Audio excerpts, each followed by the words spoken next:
Atención a saída semifinal 200 masculino. A sus puestos.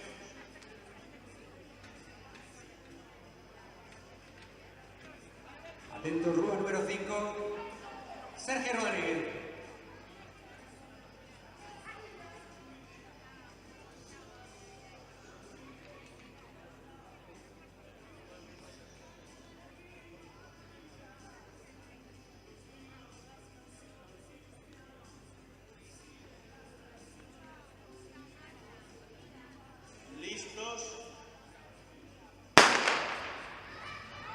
Saída a 200 metros semifinal.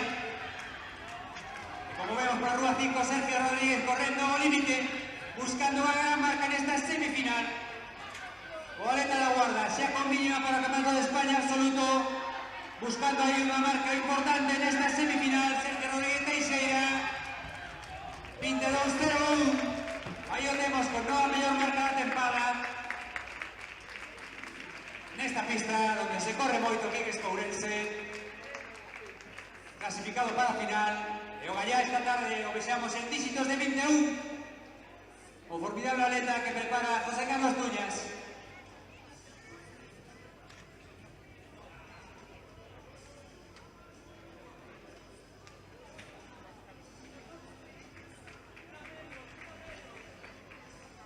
Tamén Sergio Rodríguez, Noraboa, 22-00, récord dos campeonatos.